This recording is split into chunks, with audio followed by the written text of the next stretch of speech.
Well, good evening, everybody. It's a pleasure to be back. George Morgan here at your service. It's PSGL, it's Wednesday night, it's Spain tonight as well. Lots on the table, lots of battling. The title contest is still alive and kicking. And Jack, it's only taken us 10 rounds. We're on the 11th. It's all to play for.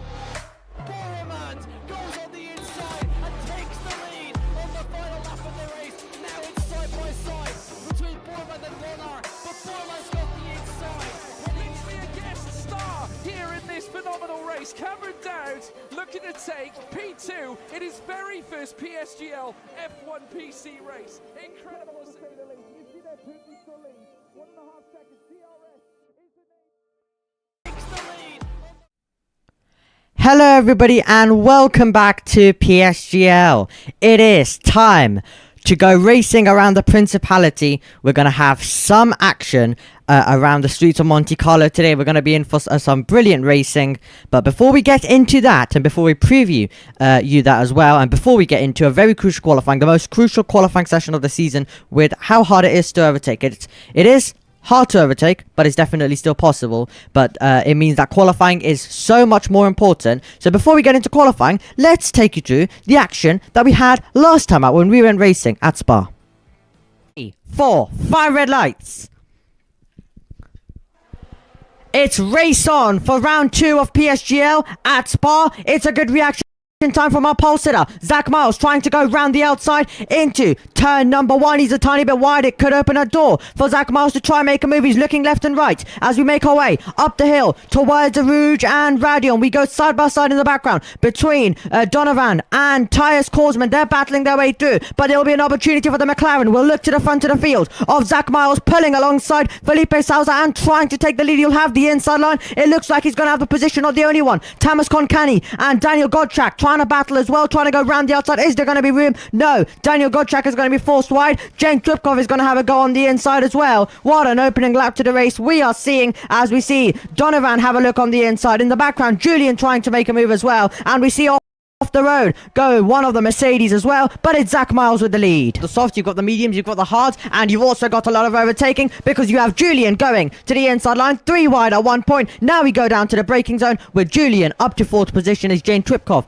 and then it's Tamas Konkani as well. We are getting quite a lot of action at the start of this. The road goes Tamas Konkani as Kuba puts the move on him as well, and Tamas will try fight back on the inside, thinks about it, has a little look, but decides to think better of it and sit behind. No DRS, and that means that you're pulling alongside even before the DRS opened, and he was pulling ahead. He's getting the slipstream, and these two right now exchanging positions lap after lap. See if we're going to get the move, possibly by Yona Martins. Tamas Konkenny's making a move as well. We might need to cut to that battle actually, as it's very close. Down to Lecom. It's going to be Tamas Konkenny in 5th. That is Tyus Korsman versus Allen. Tyus Korsman's off the road, and it will be when they rejoin, it will be Tyus Korsman who gets the position. He knows how that works. He'll give it back, but he might also have to give it back to Luca Wallstow, who's trying to make a move. He doesn't need to. He doesn't want to. Jane Tripkov get past Kuba, and that could be a double move for Jane Tripkov. That could be risky. Tiny bit of contact made with Julian. They'll be side by side through the final corner. Off the road goes Jane Tripkov. He rejoins, and he's also going to have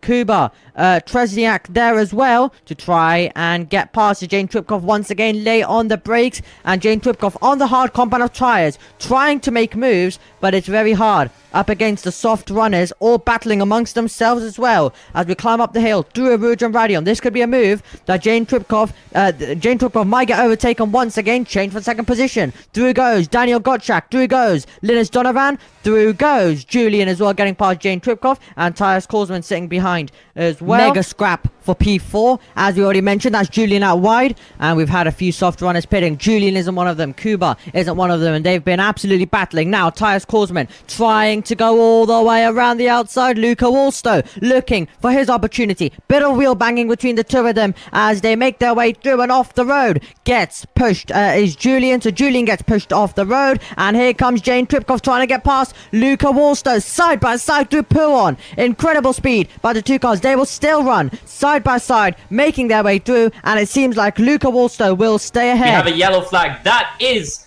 a Haas driver, and that is Daniel Gottschalk. So perhaps contact with Zach Miles heading into Pouhon has now lost quite a few positions. I'm not sure if there's any damage to the Haas car by the looks of it. The front wing still seems to be a-okay, so a little bit, well, right around that area. But if he comes ahead of Tommaso Kenny, he has a pretty good chance of cutting that gap to Zach Miles very quickly.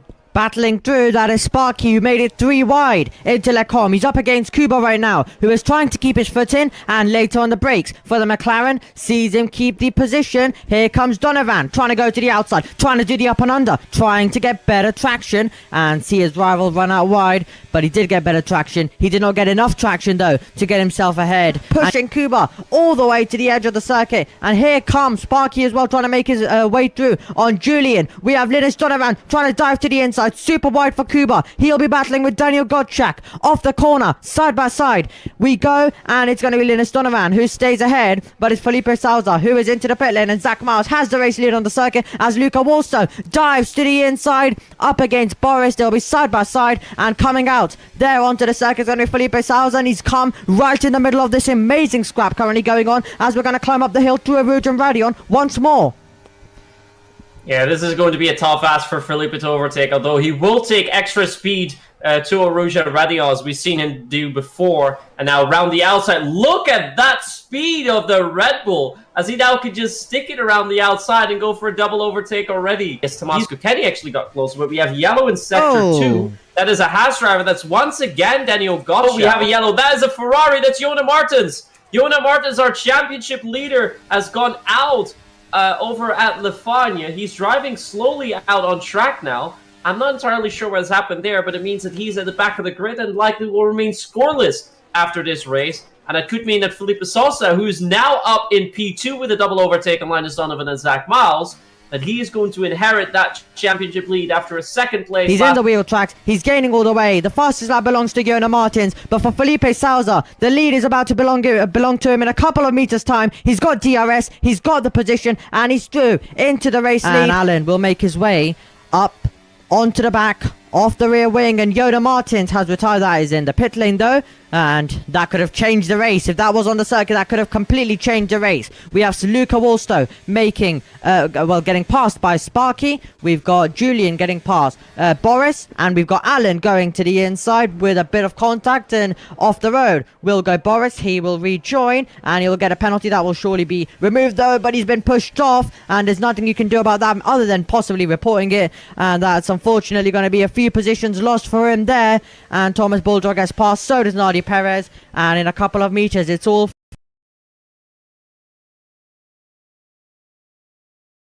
fallen away.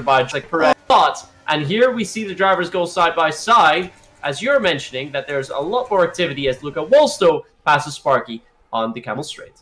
We're very nearly 4 wide on the Camel Straight. And there we go. Cars all over the road. The two Mercedes side by side. And getting pushed wide is Jane Tripkoff, who is going to have to cut the corner. And it's going to be Thomas Buldra on the inside of Korsman. We're on the final 7 kilometers, 4.3 miles to go. As Julian's had issues, he's dropping down the order. But are we going to be seeing the move for second position? Look at the speed the Sauber driver's got. He's out of the slipstream. He's to the inside line. And he's going to try and make the move as Thomas Conketti won't want to give it up. Boris is out of the race. Julian's out of the race. We've had some massive contact, and we've had some incredible racing for second, which sees the Sauber driver ahead. Last weekend out in Australia, it was P2 for Felipe Sousa, but today there was nobody that could really contest him here. Pole position, a great first stint, an even better second stint, a 4-second gap lead that he takes. Felipe Sousa is your race winner at Spa. Great stuff. Felipe Sousa, the boy from Brazil, has done it. He is the winner here at Spa. Hello everybody, hopefully you all enjoyed the highlights. That was the action from Spa. It was an incredible showing by Felipe Sousa. Let's see if he'll be able to continue that on. We know how much a lot of you are cheering for him. Let us know if you're cheering for any other drivers, of course, and let us know if you're cheering also for Felipe Sousa. We'll see how he gets on in Monaco. We'll see how all of the drivers get on with Monaco. We've got such an exciting grid as per usual, and this is going to be some battle. Mitt, who joins me in the commentary box once again, this is going to be some fight around the streets of Monaco. And it's going to be quite a fight indeed, and it already was quite a fight to record the hot lap that we're going to see later on today. But I'm particularly interested in the qualifying for today, because qualifying is going to decide quite a bit. We might have some safety car action too, and then the tactics that follow suit. But qualifying is going to be very, very much key here to a potential race win, because overtaking is not so easy on the streets of Monaco. Yes, it is not. No, it's not easy. It is possible, as if you watched E-Series a few weeks ago. It is possible. It absolutely is possible, but it definitely can be very, very hard to make the overtakes. You have to be brave to make the overtakes, and usually when we get those overtakes, it will involve some sort of wheel banging. It's just how this circuit goes. It's gonna include a bit of wheel banging, and you're gonna see a bit of contact today because your drivers will be going for moves that aren't on. So overtaking is absolutely possible. So you'll be in for quite a lot of action that'll be coming our way very, very shortly. Now, let's quickly take you through the calendar and remind you of the races we've done so far and the races that are coming up. So, we've been to Australia, we've been to Belgium, now we are at the Principality at Monaco, then we will make our way over to Austria. Such an exciting circuit, cannot wait for that next week. Then, it's a trip to Canada, and then France, Portugal, Azerbaijan, Netherlands, Brazil, and Texas. So a really interesting calendar for us as viewers. Drivers, though, there will be circuits that they like, there will be circuits that they hate, but all of them will include some sort of challenge for them and will give us some fantastic racing, I am sure, as F4 always does deliver, like it has done in the opening 2 rounds of the seasons, whether it's wet, whether it is dry as well. Here are your driver standings. It is Felipe Sousa at the front, of course. Jona Martins, who was your championship leader coming into the last round after winning in Australia, he retired last time out, meaning that he lost a lot of points, and that means that he now sits 12 points behind Felipe Sousa. It's Thomas Conkenny who is in second. Jona Martins is, of course, as we mentioned, in third. Zach Miles, and then Linus Donovan, who is a reserve. He wasn't there. He didn't start in Australia, so wasn't there. And in Spa, he was able to pick up a second position on the last lap. You would have seen that in the highlights that just we showed you. So it was a great showing by him, and will be interesting to see when we see him throughout this season. And here are also your constructors standings as well. It is Red Bull right now at the front of the field with a 10-point advantage to Aston Martin. Then it's Haas, McLaren, Ferrari, Mercedes, Alpine, AlphaTauri, Williams, and Alfa Romeo, who are still yet to pick up a point. But that's what Alfa Romeo will be chasing. They are both going to be both the drivers are going to be looking to score points here today. And let's see if they're going to be able to do that. Williams, I'm sure, will be wanting to pick up some more points and get involved in that little midfield battle that we do have going on. But I think this is going to be really, really tight between the drivers. I think we could see some drivers blocked on quali laps. So definitely some penalties coming in. So get ready for a lobby restart there. Also, I think we're going to get plenty of overtaking, I'm sure. Even though it is Monaco, I think we're going to get plenty of overtaking still.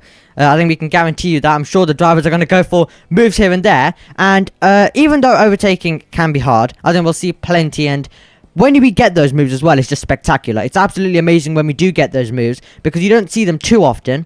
But hopefully we're going to get some of those moves coming in. And hopefully the drivers will be able to pull all of them off without major contact, is what we're going to be hoping. Yeah, let's hope so indeed. But before we jump into qualifying, I think qualifying is about to start. I think it might be good to just take you through the results real quick from Belgium. Do you have them ready? I'll let you take us through it. I'll put it on the standing so you guys can see the in the Belgium tier as well. You can just about see underneath round 2 of all of them. So, I'll let you take us through it. Yes, wonderful. So we had qualifying, and it was qualifying that in the end was topped by Felipe Sousa for Red Bull. He managed to put in the fastest run in his third lap, and that was enough to pip his competitors by 44.10 Zach Miles and then the rest. But as you can see, the gap's very, very close. Top 16 within 0.25 seconds. So that is insanely close. And then we had the race. Now, Felipe Sousa quite dominating. Great strategy. Managed to drive a lane the last few. Was not really contested to the line. And Linus Donovan, good race from him. His first race in PCF4 and as a reserve driver coming over the line in second, then followed by Tomasz Kokeni, Zach Miles, Luke Walstow, Sparky Kuba Treziek. And then the provisional results showed here Almanasek, Krajicek, and Thomas Bulja in P10. But in the full results, you can see was promoted to P8. Jane Tripkov had a penalty removed, which means he's P9. And Emil Lundell was classified as P10 in the Alpine. So results changed up just a little bit, but only changing 8th, 9th, and 10th. And I think we now have to go to the qualifying at Monaco because I believe our drivers are loading in. Yeah, the drivers are loading in, but they'll all be on their out laps. So, in the meantime, we're going to quickly let Mitt take you through a lap around the streets of Monte Carlo and preview you of what you're about to see. But these drivers might be just a little bit faster than Mitt, unfortunately. However, you'll get a bit of an idea. Here we are for a track around Monaco as we approach the lead break going to 3 bit of time going uphill through the Beau Rivage into Mass. Here we go. Through Casino.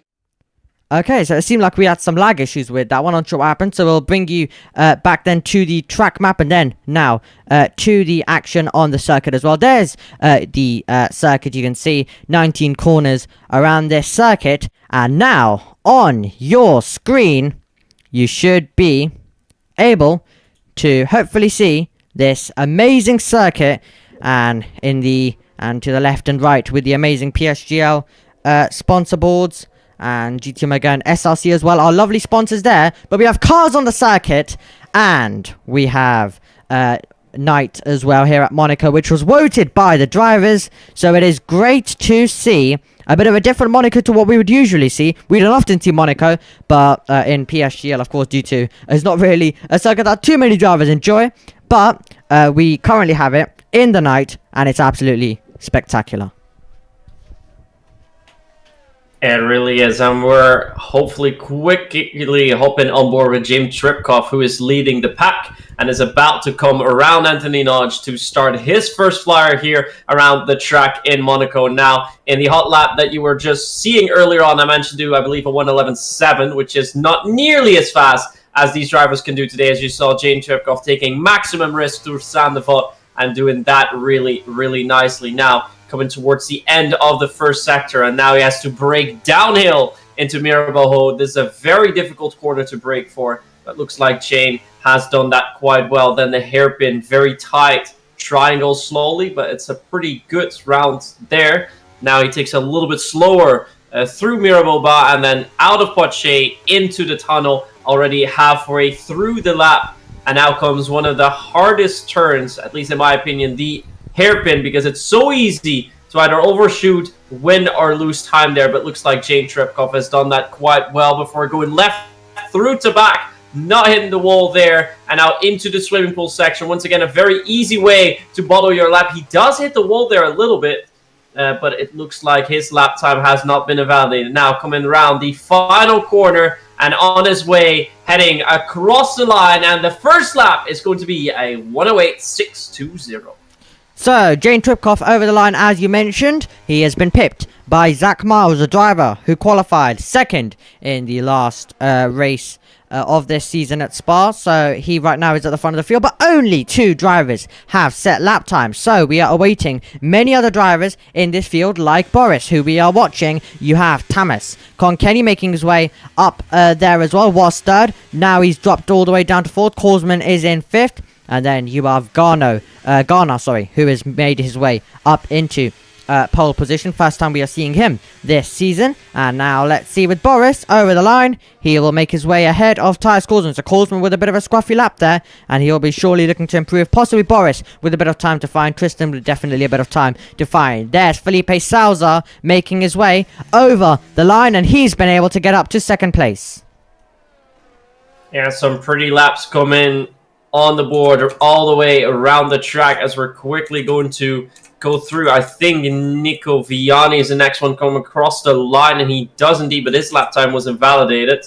And then it is a Haas who's going to be next. That should be Daniel Gottschalk, but he's entered the pits, and it looks like more and more drivers are heading into the pits.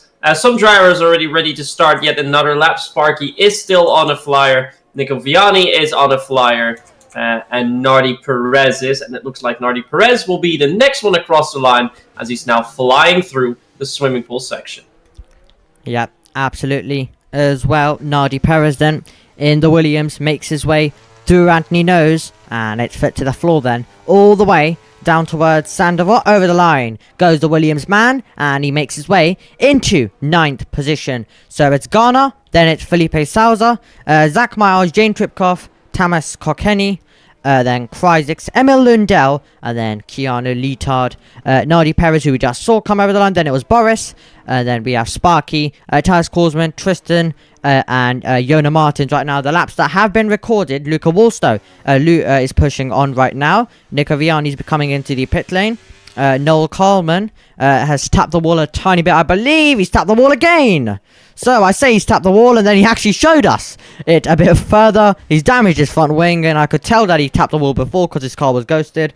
But that's a bit more of a bigger impact because his front wing was attached when we went to him. And now when we're going to leave him, it's a trip back to the pit lane, and he will be coming back in after not the first one that he wanted, but we'll be seeing a lot of that. Drivers pushing to the limits around the streets of Monte Carlo, and that's exactly what could happen. You could find yourself with damage and a lot of time lost, but you could also find yourself pushing all the way to the walls, to the limit, like we saw Verstappen do in real life in 2023 to the last sector, and you could end up on pole position. It works both ways, and definitely it's risk versus reward stuff in this qualifying session, because you could find yourself possibly from going 8th all the way up to pole position, and we know how crucial it is.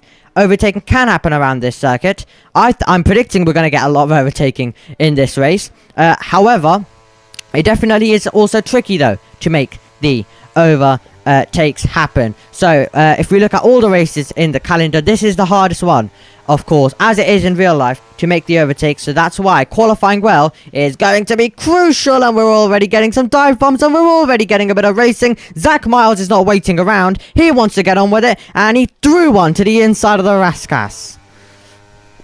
Yeah, now the next driver on a fast lap is Alan Banasek, who's put in a pretty good first sector time, but now a little slide heading into the Grand Hotel hairpin. It was on an 18.2, which is around the fastest sector times recorded. There are a few drivers ahead of him, but they have seemingly aborted already. So he should be the driver to watch before we can go back to, well, not the Ferrari. The Ferrari's on an outlap. I think it's Zach Miles who's next. And Alan Banasek, unfortunately, invalidating there through the Nouvelle chicane. So that means we won't be seeing him finishing his lap. But that does mean that we should go on board with Zach Miles and see how he fares through that section, and also Tabak coming up next. Indeed, here we go, pushing on, and you can see little touch to the wall. You can tell he is pushing his McLaren all the way through, and a bit too much, because as you can see on the map, it is red, and that means he has invalidated and he's coming into the pit lane, and we're going to be seeing a lot of that. I'm going to be getting really excited doing this session with how much these drivers are going to be attacking this circuit. Here is Felipe Souza. He knows he's got to find an improvement, like Jane Tripkoff has been able to go on to provisional pole at the moment with under 10 minutes to go on the clock. Great lap by Jane Tripkoff coming in there. Participated in PCF3 last season, so he definitely wants to return back there, and if he wants to, he needs to be getting good results, and he needs to convert the qualifying into the races as well, because it's not all one in qualifying. Around the circuit it can be in real life a lot, but here it's absolutely not out of the question. Felipe Souza really pushing to the limits and hitting the wall a tiny bit there. Let's see if he's going to continue through the final corner. Anthony knows he goes. DRS goes wide open. Few more improvements coming in by the drivers. Let's see if Felipe Souza can find an improvement over the line. He can, to move his way up to the front row. Yeah, pretty decent improvement. Not enough to get pole position, losing a little bit of time there in the third sector. In the meantime, Garnacho 17, I believe that's Julian, is on quite the flyer. The fastest first sector time, and almost a 10th quicker than his own previous lap time. So is on course for a provisional pole position here if he manages to keep up the pace. He almost spins out there, and I think that tap with the wall will have cost him, at least for this lap. Indeed, seems to be slowing down already. That's 9/10 off, but it shows that there is more in the tank there, and could be going for lap times getting closer to the 108 zeros or even 107s, as we've seen some drivers do in the time trial. So let's see how much they can improve, but most importantly, they'll have to keep it clean through this part of the qualifying, because if you bottle it now, it's qualifying over. Okay, so let's hear from the driver currently sitting in P8. You can see him on your screen now. Let's hear from Cryzix. Monaco is a pretty tough race, pretty tough track, because it's very, very short and we don't have any space to battle with 2 or 3 cars. So the qualifying will be a key for sure, and the race as well, with a very good strategy. Try to not overheating the car, but I don't like very well Monaco, but it's not a track I doesn't like as well. I'm not really good in quali, like you see in the past 2 races. So I gonna maximize my time. Will be tough with the traffic, with how many cars we have on the track. So I will do my best to do my personal best, and I will try to do a good race as well, and pray for a safety car or not at the right time and the right strategy. Great to hear from Cryzix. The French driver currently sits in 8th position. I know a few people in the live chat. We're also waiting for that. Noel Carlman has retired from the session. He is going to be starting right at the back in 20th. But now we have a few more drivers coming onto the circuit. And there we see right now Jane Tripkoff, Felipe Salza, the 2 drivers at the front of the field. And we're watching the McLaren. We're on board with the McLaren of Zach Miles, who seems to be on a good lap in the first sector. He was on a good lap until he invalidated, but he was up by almost 0.2 of a second. So it seems like whoever we're watching is invalidating at this rate. So there's a lot of drivers really struggling to keep it inside the white line, because they're trying to gain every single 1,000th of a second they can.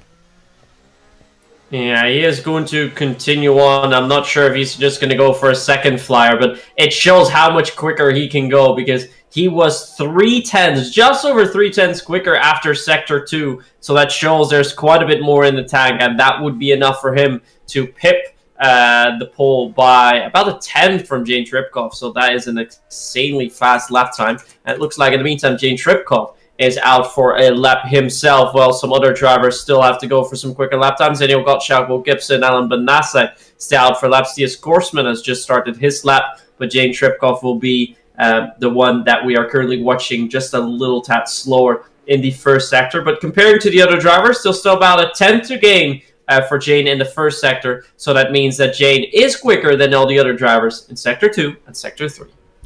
Indeed. So, Jane will continue to push on then right now, as he will make his way down towards the chicane. And let's see, is he going to be able to continue improving? He keeps it just about inside the white lines. He continues to push on then. And let's see, Alan over the line. Alan makes his way up into 5th. So Alan Banasek has been able to move up into 5th position. Jane Tripkoff a bit down. That means that he has to push even further through the last sector. And let's see, is it going to be an improvement for him? He'll make his way out of Anthony Nose. You need to be improving at all times in this session, because there could be improvements from behind, like Felipe Salza is on one, or he was to the first. He's lost time in the second. He still could find an improvement though, because it was only 12,000ths off.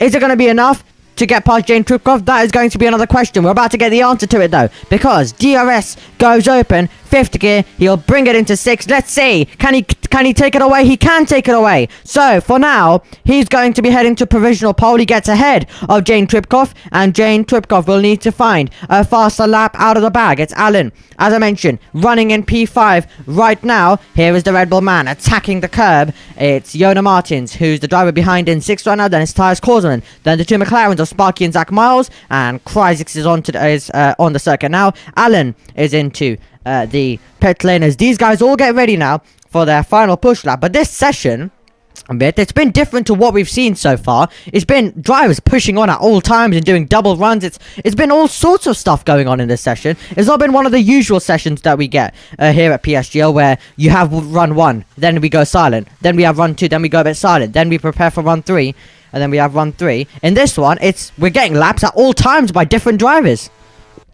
Yeah, we're getting action all the way through, which is good news, and it means that at the moment that we can tune in with Kryzik, who's actually a 10th and a half up on his own personal best, and that first sector is really good. The 18 zeros, 18-0, and then lows are the quickest first sector times that we've seen so far, and Kryzik is bang on them, as we see that Luca also has picked up a grid penalty for illegal blocking, means that we will need a lobby restart. But then again, with Monaco, this was kind of expected. But let's see, coming through Tabak, Kryzik's now 3/10 up. Ooh. That is quite a lot, because that is almost enough for a pole position. If he can improve just a little bit more in the final sector, he will be golden. But is he going to get blocked? No, the driver does move out of the way. That is one of the Sauber drivers. But has that impacted Kryzik's lap? And I think we can say just a little bit. But he does move that AlphaTauri onto provisional P3. So that is quite the improvement from the man that we just heard in the interview box.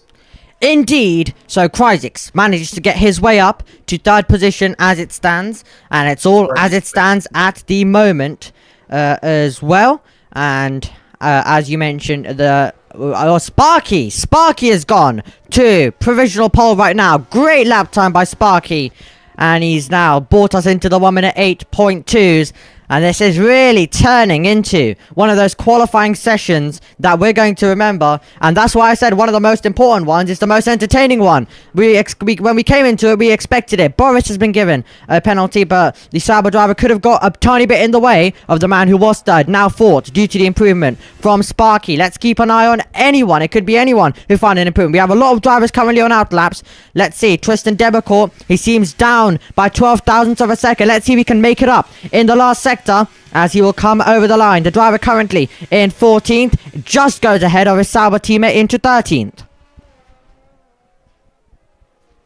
Yeah, so not quite the lap that Tristan has been able to find. Also, for our race winner in race 1, Jonah Martens, he hasn't been able to do as amazing, even though he's on P8, but I do believe that he had damage in this first run where he sent a lap time, and then his second run, he hit the wall, so he had a missing front wing there. And in the meantime, Zach Miles and Nico Viani are on a push lap, and Zach Miles has completely wrecked the car. So he's out. He won't continue. Sparky is out, but I think he is just retired. But let's see if Nico Viani can improve on his lap time, as he's currently in the first sector, already half a second down. So it doesn't seem to be the thing that we should be watching. But now Ganacho 17, Jane Tripkov, and Felipe Salsa are on laps. So they are the 3 drivers for us to watch, as they're all 3 in top 5.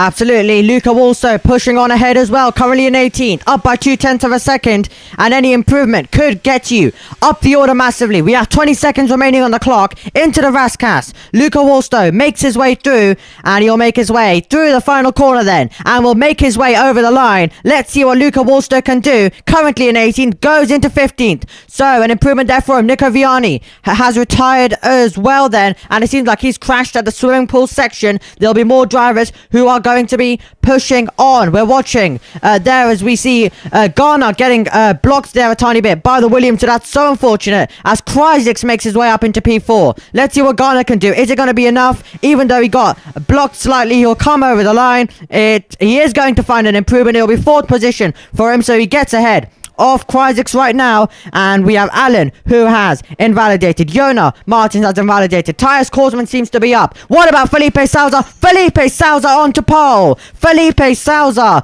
takes pole position at the moment as it stands, but we're still going to confirm the rest of the order. Here comes Emil Lundell. Can he try get a lap time? He crosses the line, he's down, so he cannot find an improvement. Thomas Conkenny is in 12th, and there we also see an improvement for Jane Tripkov, who is in 3rd. He was already in 3rd position. We saw a driver go up the order there. That could have been Tyus Korsman, but what a qualifying session that was. Felipe Sousa on pole position, just like 1 week ago. He took pole around the Belgium. Now he's on pole at Monaco.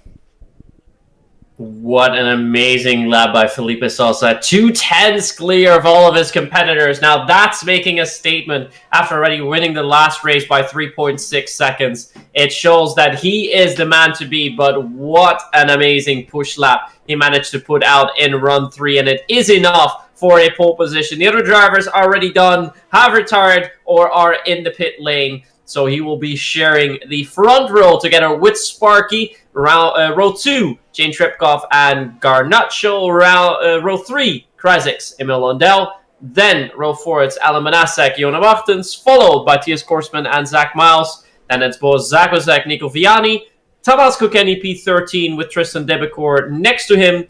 And with that, we have our top 14 as we are now going to be moving to the full results, where we can also see P15 through to P20. And from P14 onwards, we can see that we find Luca Wolstow, Keanu Luto, Nardi Perez, Daniel Gottschalk, and the final 2 spots going to Will Gibson and Noel Carmen. That is your lineup for tonight, but an amazing pole position by our championship leader, Felipe Sosa. Indeed, Felipe Salza really is on it this season. He is absolutely flying after a championship attempt that fully didn't go to plan for him last season. Now, in F5 that was. Now he's right now pushing on still here in F4. Now, we're going to quickly go for a little break and hear from our lovely sponsors at SLC and GT Omega.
Okay, so you join us back now in the commentary box as we prepare to get underway here for the race. Now, we've heard it's going to have some rain in it, so let's see. I'm just trying to take a look. So it seems like it's a wet... It's already pouring. Yeah, it's a wet start and then it's a bit dry. Okay, so we get a bit of both. So that's interesting. We've had already, we had a wet race in Australia. It looks like we have another wet race as well. So the drivers are just thinking about what should we set the weather at. I'm just going to quickly get in the lobby as well. But Mitt, what was your thoughts on that session? To be honest, it was not too hectic. I think what the drivers did very well is allowing each other quite a bit of space and just making sure that everyone was going at different times. So there was action all the way through qualifying, which meant it was interesting for us to watch. We could catch quite a few drivers go around the track and we could catch their qualifying laps. It was only at the end when everyone, of course, inevitably did come out where we saw some accidents happen, some blocking, which now also means that we need to do a restart. As you mentioned already, Omi, we are indeed going to be starting in the wet. I believe the drivers called that will likely be starting on the intermediates, but the track will be progressively getting drier as we move forward. So we'll likely be switching to the dry tires just before the halfway mark, probably about 10 to 12 laps. And then we will drive all the way to the end on the softs, the 39 full laps that we will have. Now, in the meantime, we're waiting for the drivers to retire, and after that, we'll be able to get ready for the real race here tonight. So just a few more minutes gives us a little bit of extra time to relax, and also for us to ask you all in the chat a little question, because who do you think is going to win the race around Monaco here tonight at PSGL PCF4. Yep, do let us know your predictions as well. And actually, it's a new lobby, Mitt. So make sure you join the new lobby. We're not sticking in that one. So, yeah. Okay. So, we're all waiting. We're going to quickly get the live chat up, and we'll be able to see what you guys are saying as well. Let us know all of your predictions. It's a lot more interesting when we get to hear what your thoughts are, because I think everyone gets to hear our thoughts quite a lot, but it's lovely when we get to see your one as well. Yona Martin's got a D in his maths exam. Interesting. Interesting stuff there. But about the race now, I think with a wet start, I think it's going to be just hectic. It's going to be... Qualifying was exciting. It was exciting. I think it was more on the side of exciting rather than chaotic. Here in the race, though, I think it could be a bit more on the side of chaotic, with the rain coming in, and then with some weather changes as well. So this race is, we knew it was going to be dramatic. It's nighttime, it's Monaco, we've added rain. This is going to be quite a lot of fun. I cannot wait for this one to get underway. And I did a race here a few weeks ago for the mental health charity as well, which if you did follow, if you do look on the PSGL socials, I think they also tweeted about it as well. And that race was absolutely frantic as well. And of course, it was hosted by one of our commentators, Nathan, as well, who of course covers PCF2. So it was definitely a great event, and one of the races that I got to comment it was Monaco at was it 5 a.m, 4 a.m, 7 a.m, I don't even remember, but it was definitely quite a lot of fun. In the night, it was full wet for the whole race, and it was chaotic all throughout. Now, I don't think we're going to get to that level of chaos, because do remember, the drivers still have a championship to focus on in here. But I wouldn't be surprised if it does get bumper cars at some point. I definitely wouldn't be surprised if we do get that, because some drivers struggling to get the car slowed down. And sometimes when you're struggling to get the car slowed down, your only option is to go down the inside instead of just running into the back of your rival. So sometimes you have to make a move when you didn't intend to, and you could end up with a position, or you could end up with a massive contact and a penalty and ruining both drivers' races. But we're just waiting right now then to get into the race with all of the drivers joining, and then we should be able to get underway as well. So do let us know your thoughts. Do let us know on who you think is going to do well in this race. Mitt, who do you think is going to do well in this race? Well, that's always the key question. What I think is definitely going to happen, and we're going to get a couple of retirees. The last time I casted Monaco, I think we had about half of the pack finishing this race, although that's nowhere near the worst race that F1's ever seen here before, because during two events, there were only 4 cars finishing the race here in Monaco, which was in 1966 and 1996, the last one. So some people might be able to remember, but we are of course focused on what our drivers here at PSGL can do. I think we can expect a few safety cars, perhaps 2, maybe even 3 safety cars. Just over 10 are going to make it across the line. But yeah, the man to watch is our championship leader. Not only did he place second and first in the 2 previous races, he now also has pole position by a little over 2:10. So he definitely is the driver to beat tonight. But I think someone like Yona Martins we shouldn't take out of consideration. He was quite quick in his qualifying runs as well, but he did pick up that a couple times. So if he can keep it clean, I think we will see him move up the order. And also, he goes in the name of Garnacho in game. It's Kubatresiak for Alpine. He was also quite quick in his run, so I think he is another driver that we should keep an eye on. Yeah, so he's the driver in 8th in the standings, so apologies earlier on. I thought it was one of the reserves that we haven't seen this season, but no, we have seen him this season. It's Kuba Tresniak, and that's what we'll be referring to him, or we'll try to as well, but now we know that he is Kuba. Yeah, apologies for that little confusion. So just to get that out of the way, it is Kuba Tresniak, one of the drivers who's performed pretty well this season, getting at 8th and 7th, both in the points. He'll definitely want higher, but he's been able to score some okay points in the first 2 rounds. Let's see what he'll manage here in round 3 at Monaco. And I think lap 1, do you think everyone's going to be able to get through in the rain, or do you think we're going to get some contact? I think with the tires still having to heat up, you have a wet start. It will be very unlikely not to see any bodywork flying in Tier 1 when we enter Saint-Devote. So I think even having a safety car is about a 50-50% chance after lap 1. But if we get an early safety car, I mean, some of the drivers will be able to go for quite an early pit stop because seeing how the weather was like, I don't think the drivers will be out on the intermediate tires for long. We saw some drivers already risking it on dry tires in the little bit of prelude that we had here when we had to do the lobby restart. So we'll have to see the different tactics that the drivers decide on, because I'm not entirely sure if everyone will be starting on the Inters tonight. Yeah, we could get a split in strategies. Who knows? You might have that brave driver deciding to go for something different. We always do get to see that. But yeah, I cannot wait for this one to get underway. We'll, of course, be looking, first of all, down in the pit lane. But Mitt, could we have a prediction? Who do you think is going to take victory in this race? It's hard to say, but who do you think? Let's have a bit of a guess. Well, I think we can only go with our championship leader and man on pole, Felipe Sosa. He's shown that he's got the best pace around here in Monaco in qualifying. I'm not sure what his pace is going to be like in the rain, but if there's anyone we have to call, it's got to be him. What do you think? I agree. If you want to get a prediction right, going for him is your best bet of getting a prediction right. Now you can see we are looking into the loading screen first of all, but do not worry, we'll look to Monaco, and it seems like it's going to be a bit of a wet Monaco. From what we've heard, it should appear in a couple of seconds time on your screen, and we should have some rain. There you go. So it does seem like it could be more rain than we just had. Yeah. Okay, because the game, of course, does it approximately, so we can't have the exact same of what we would have had earlier on. So, a bit more rain there. A bit more rain coming in, Mitt.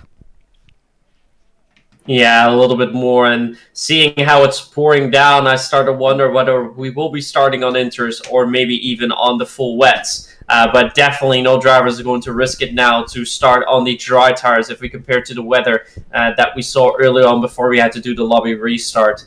But yeah, strategies early on perhaps could come into play a little bit, but we've seen it before a couple seasons ago here in Monaco, that tactics are key. When do you make your switch to dry tires if you have wet weather out there?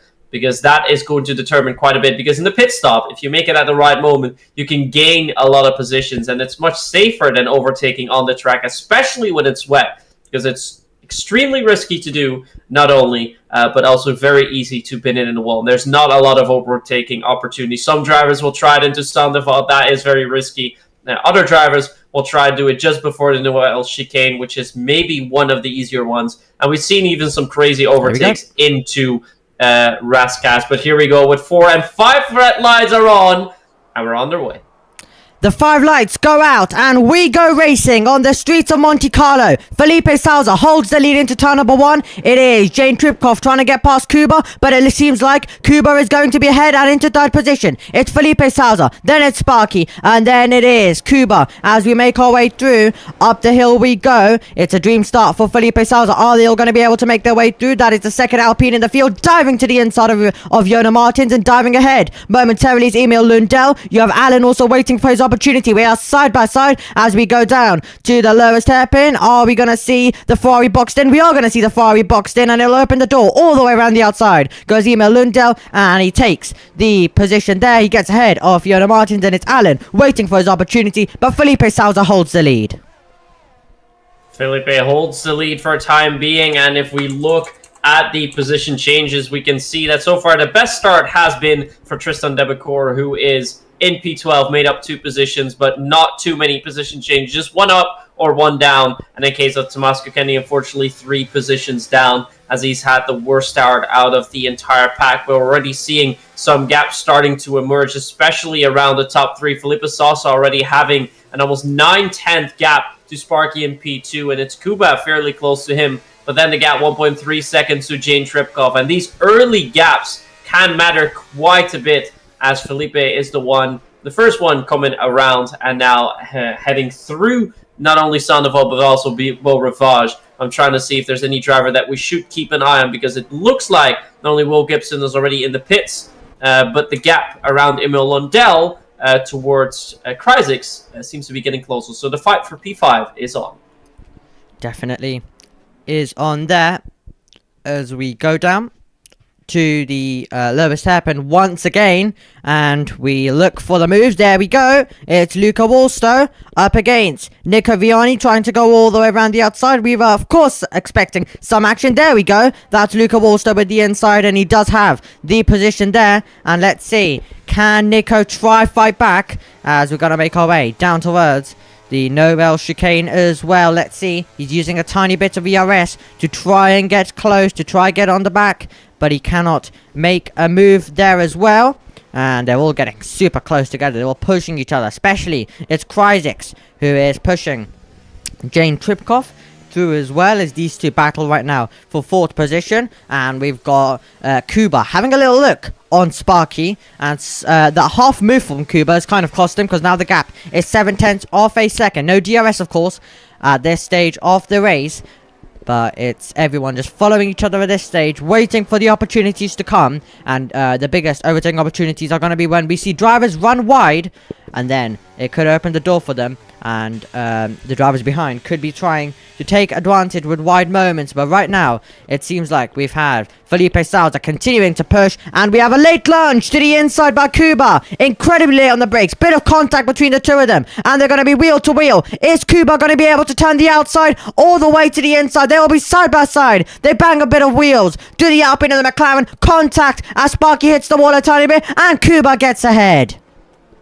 Kuba finally gets ahead, but he knows that he needs to get ahead of Sparky as soon as possible, because Felipe is starting to pull away. That gap now almost 3 seconds, and that after about 2.5 laps is quite the gap already. Felipe really showing that he's comfortable out here in the rain on the intermediates. But now what we want to see what the pace is of Kuba, and if he can get closer to Felipe. But it looks like the gap is already, well, it's now coming down a little bit in the start of Sector 3, so perhaps he can stabilize the gap a little bit. But because of that fighting, it means that Jane Tripkov and Kryzix have been able to close the gap onto Sparky. So it really does show, if there is a little bit of fight, you immediately lose a bit of time, and the drivers that were previously further away are immediately hot on your tail.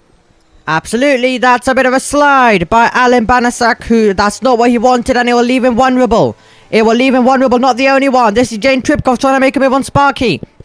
Kryzix is in there as well, and we could be getting a move coming. Who is feeling brave? Who is feeling late on the brakes? And a bit of a slide for Sparky. Seems like all of them are following, and Emil Lundell was super close to the wall there, and he's being pushed by Jona Martins, who will now try to do the same thing and go all the way around the outside, but it doesn't seem like he's able to do so, as Will Gibson has retired out of the race, but that is in the pit lane, so everything is okay, and we will not need any sort of interruptions to the race there. But incredibly close, these drivers are getting to each other, and now Kuba is starting to pull away from Sparky, who's in a mega train right now, in a mega battle with Jane Tripkov, and they're all battling and trying to make some overtakes, but overtaking is tricky, and in the wet conditions it definitely is giving us a bit more action as well, with drivers running slightly wide off the racing line, and it's allowing drivers to make their way past each other. So an interesting race so far, that we are getting some action here and there. And we also have a bit of battling at the back. That is to the Rascas between Nardi Perez and Daniel Gottschalk. And no, surely someone has got to give an inch, and neither one of them did. And it means that they're all that, and it means that Daniel Gottschalk was all out of shape out of the final corner, and Noel Coleman gets ahead. Noel Carmen got ahead in the meantime, and further up the field, Zach Miles is starting to get closer to Alan Banasek. I think Alan made a slight mistake early on, and I think Kuba did too, because the gap to Felipe, our race leader, is now 4.2 seconds, as Zach Miles has a cheeky look down the inside, but decided against it and not go for the lunge onto the Red Bull ahead of him. That one is, of course, of Alan Banasek. But now through the tunnel we go. Let's see if he uses a little bit of that ERS he has at his disposal, but it looks like he's keeping it quiet for now. The gap has increased a little bit, and behind him, Boris Zakrasek getting closer as Emil Lundell has picked up a 3-second time penalty for track limits through the Nivelle chicane. But it looks like the drivers can really get closer in the third sector, but in Sector 2 as Zach Miles almost finds the wall there through Louis Chiron. They're really struggling. They're really struggling with the tires. It's very easy to make a mistake. It's not easy to get much closer, but there's one driver out here completely in a different league, and that is Felipe Sousa. 5.7 seconds away, and we're just at the start of lap 6. What a man. Wow. He really is starting to dominate. I wouldn't even be surprised if he continues at this rate, that he manages to get himself promoted. Because at Belgium, when he made the move, he did have the soft. Yes, he did have the advantage, but he had such good pace all throughout that race.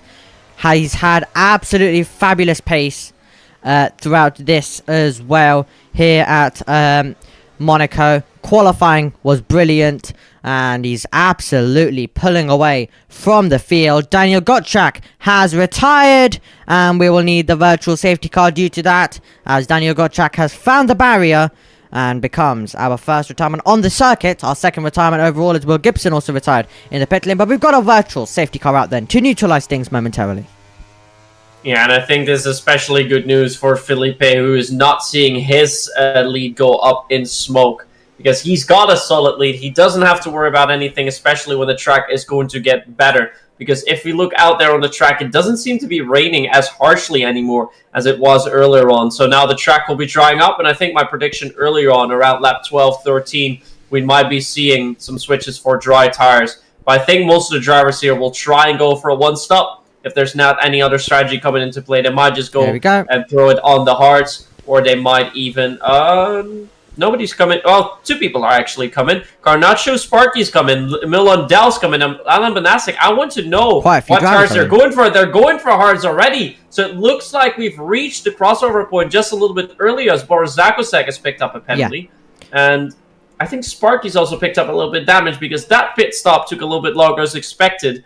But almost half of the field has gone into the pit, so it looks like they decide they're ready. But if we have to wait a little bit behind the safety car, the track's going to dry up a little bit more, which could play into their advantage. But what I'm curious about is, what can they do against Felipe? DRS has been enabled, so I think it's about time to switch to the dry compounds. Yeah, so let's see if these guys can get the jump. Of course, it wasn't a safety car, it was a virtual, so we're able to quickly get back going as well. But yeah, many drivers diving it into the pit lane to put on the slicks, and there will be still low growth, especially if you are on the hard compound of tires. Worse is the soft, and Alan has the driver who is on the hards right in front of him, and he is pushing him all the way through and trying to make the move. Definitely will be an opportunity for him to try and make one.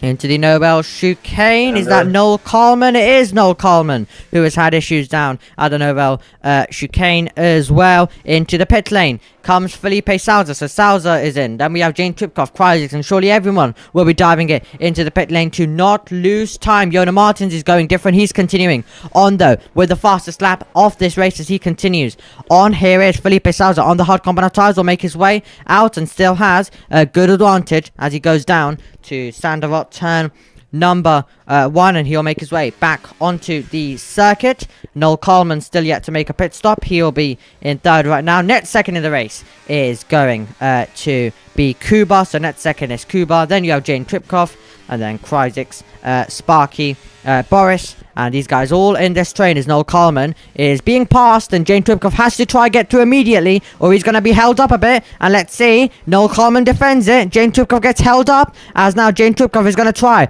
and go all the way around the outside. He's going to get the inside line now. He's surely get the position, and it's a bit of a traffic jam as we make our way through. That is a late lunge in the background.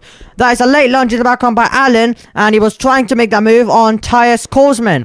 So he was trying to pull that move on Tyus Korsman. Let's see now with Sparky trying to make a move in the tunnel. Always risky stuff here. And let's see.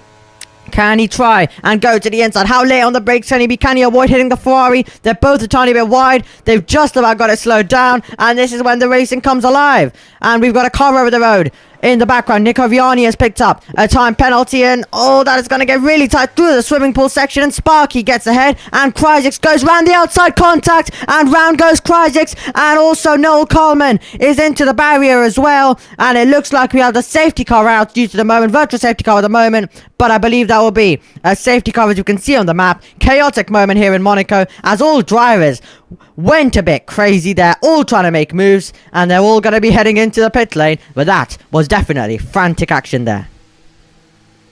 That was definitely frantic, but we saw that the drivers still out there on the inters. They didn't have the pace anymore. The drivers on the hards and the mediums, they were so much quicker. And Kryzik tried to go for perhaps a little bit of an overambitious move, trying to go around the outside in the swimming pool section, but that is not really a place where you want to be side by side. And we saw that ended in tears.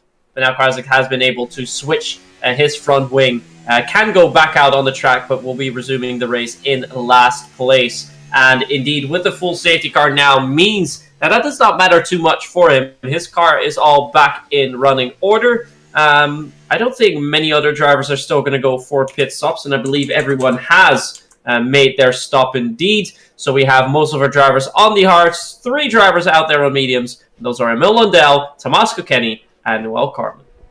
So, the safety car out on the circuit as well there.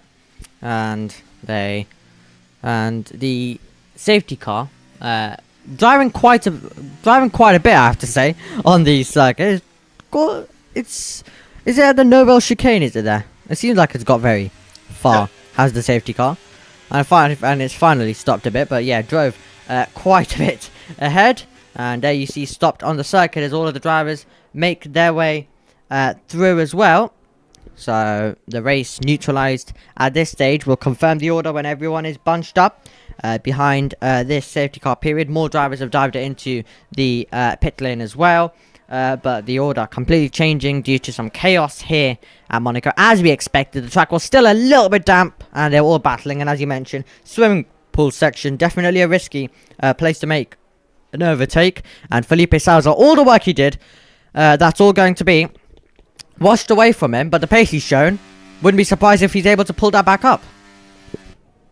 No, it's definitely not the best thing for Felipe Salsa, because in the wet, he was quite a bit quicker than the other drivers, and especially with Sparky holding up the pack quite a bit, he was able to gain over a second, sometimes even more a lap, and then with the fights was able to extend that lead even more. But now we're on the soft tires. It's not going to rain anymore. He's on the hards actually, but they're on dry tires. But because they're on dry tires, the gaps are not going to be as big as they were before, so it's going to be much more difficult for Felipe to pull away. And if he doesn't pull away within a few laps and get out of DRS range, that means that the drivers will likely be glued onto him, and then we might see some strategy come into play towards the end of the race unless they decide to just fully finish it on this current set of compounds. So race definitely got a lot harder for Felipe, but as we saw in qualifying, he's still the man with the best pace that we can currently see. Definitely is, and the drivers also need to be careful if they are able to stick with them. If you are Jane Tripkoff, if you are Kuba, Yona Martins, you don't want to battle too much to a point where you're losing time with Felipe Salza, because you can debate those positions all you want later on, but I'm guessing every single one of them want to be debating it for the lead. But if they all battle too early, for example, 3rd and 4th, they will lose touch to the top 2, and it could mean that they lose a chance of battling for the win. So you've got to be careful with when you try and make the moves. And around this circuit, really, the thing is, there's not really a slam dunk move at all. There really isn't a slam dunk move. So it's going to be some chaos here with the drivers trying to get past each other, and then also having to worry about not losing too much time. Everything is going to take place, and this is why this race, even though you would look at real life and be like, definitely it's not going to be too exciting, here in the virtual world, it is absolutely in the balance all the way till the end, and there's definitely action all throughout here at Monaco. So we're just waiting for the safety car to come in. We're waiting for a few drivers to get onto the back of the safety car. That's Kryzik, Noel Coleman and Boris. The only 2 drivers with penalties so far are Nico Viani and Emil Lundell. So the order right now is Felipe Salza, and then it's Kuba, Jane Tripkoff, Yona Martin, Sparky, Tristan Debecourt, and then Luca Wallstow, Nico Viani, Tias Korsman, and Keanu Leotard completing the top 10. So that's your top 10 right now at the moment, as they will come over the line to begin the 12th lap of this race out of 39. Definitely a very, very long action-packed race in terms of laps as well. So we're on lap 12 right now, still with a lot of action to come. Now we're in the dry, so we'll have DRS open, but most of the time around the circuit, DRS doesn't always make the most difference because of the straight isn't too long. It helps a tiny bit. You can gain a tenth or two, but you don't gain too much compared to, let's say, other circuits.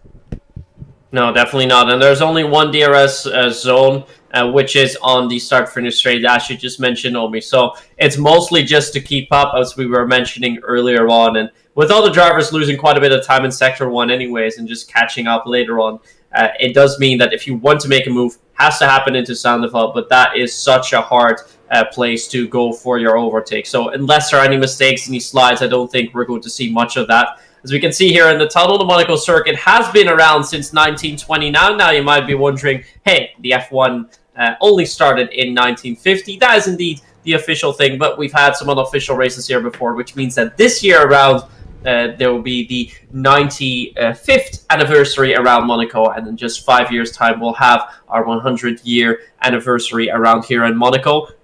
Also, importantly, there was only one Monegasque driver that has ever managed to win the race here tonight, and it's not any driver that's currently on the grid, because this feat was performed in 1931, as we are now approaching Rascas. Felipe Sosa is approaching Rascas, because we are going to resume. Safety car is in. Let's go racing.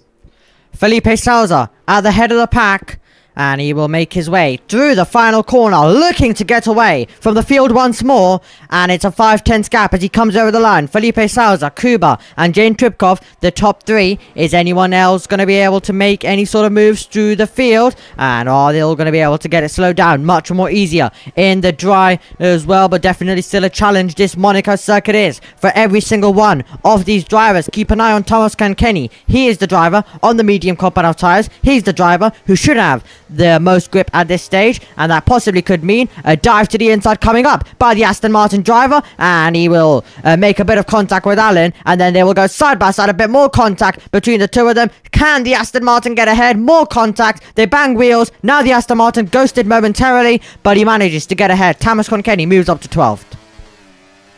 Yeah, and he's now going to try and continue that charge, because remember, he's the man currently second in the standings. Will need to contest Felipe Sosa, because if this results are as they are now, that would mean that Felipe moves ahead by quite the margin, which is already a margin that is more than one race points of total, as a race winner gets 16 points. And with a race win here tonight, he will have 16 or more points gap over his competitor. So Tomas definitely has to come up the order a little bit more, as Felipe has set the fastest lap time. Let's see if anyone does manage to beat it, but I don't think anyone is able to, which shows that he is the fastest driver on the track, although Kuba has not really had to give in too much time onto Felipe, and it looks like he's starting to come closer in the first sector. Gaps have started to emerge from P4 onwards, as Jonah Martin's 1.4 seconds away from Jane Tripkov, but our top three still caught within the DRS window, and if this stays as is, when we come around the start-finish line for a start of lap 15, we're going to see DRS into play. Emil Lundell absolutely pushing Alan Banasak right now through this circuit as well, and he's really trying to get onto the back and try and make a move as well. But Thomas Kankeni, the driver who was just able to get past Alan, he now sits in 12th position there now.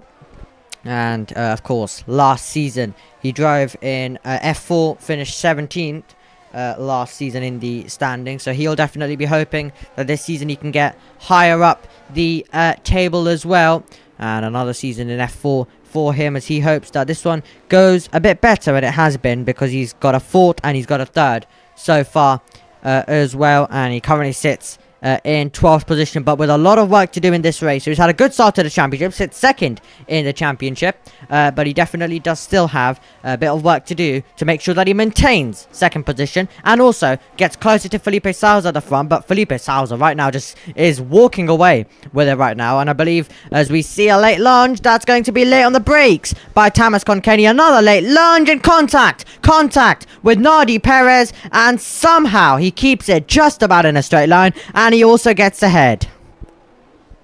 Yeah, I'm not entirely sure if that move was fully on. There might be a protest coming out from Nardi Perez about that move later on. But for a time being, it means that Tomas Kankeni is ahead, although Nardi Perez now under pressure of Alan Manasek, who's decided to back out of an overtaking opportunity into the Nouvelle chicane. which means that we're going to scout around the field and see if we can find any closer gaps. But it looks like the closest gap is about half a second, so nobody really hot on anyone's tail just yet. Apart from Emil Lundell, who's starting to push Alan Banasek to the max. He's already trying to drive other lines. He's got his ERS filled up to the brim.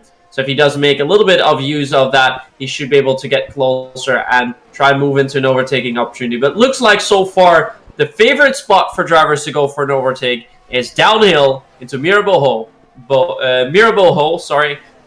for turn 5. Definitely, we're seeing quite a lot of the action come there as well. And we're looking to see if we're going to get any other late lunch. But what I was about to say to you, Mitch, before we had the contact, we had a runaway champion last year, didn't we? If I'm correct. Yes, we Last did. season. We had Joris as our champion last year around.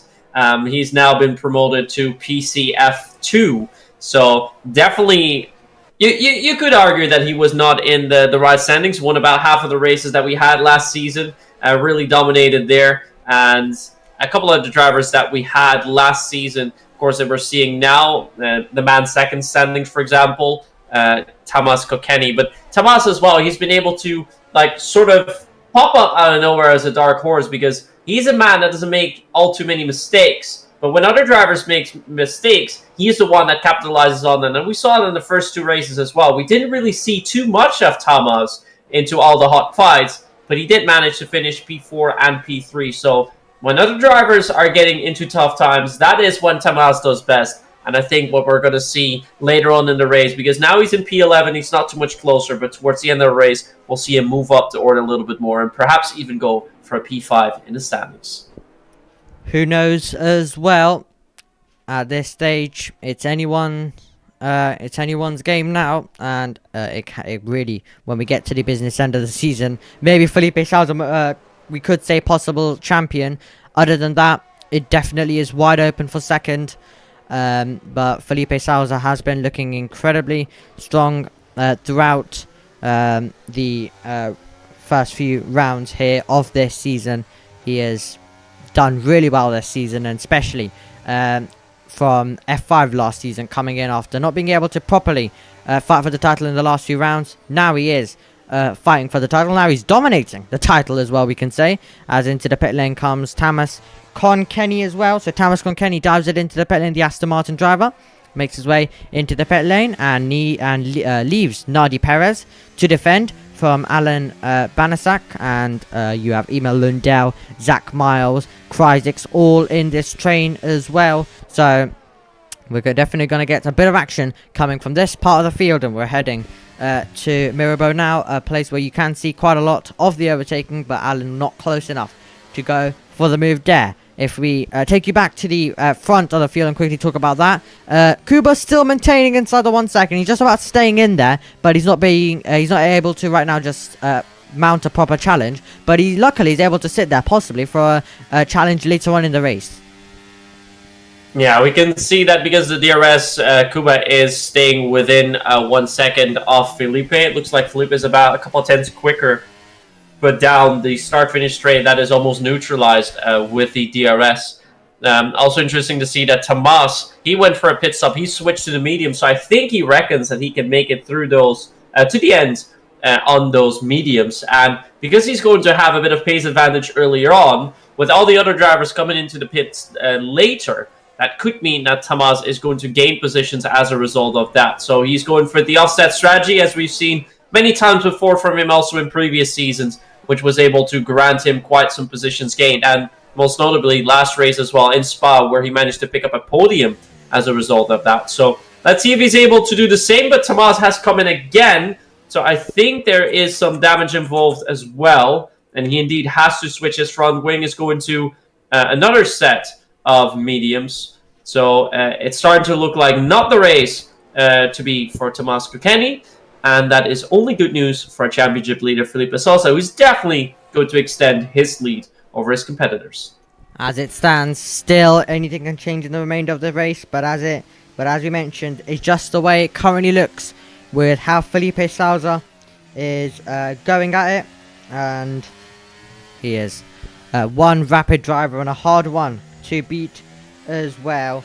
So let's see if he'll be able to continue it up all throughout the season. Let us know who you are rooting for. Do let us know as well of any drivers who you are supporting. And we would love to hear from you on your opinions on the race and some predictions possibly that could happen all the way from now till the end of this race. We're on lap number 20 out of 39, and still we have a few trains forming, waiting for some battles to start to kick off. We have Boris up against Noel Carlman. That seems like one of the closer ones as well, with these two both pushing each other through.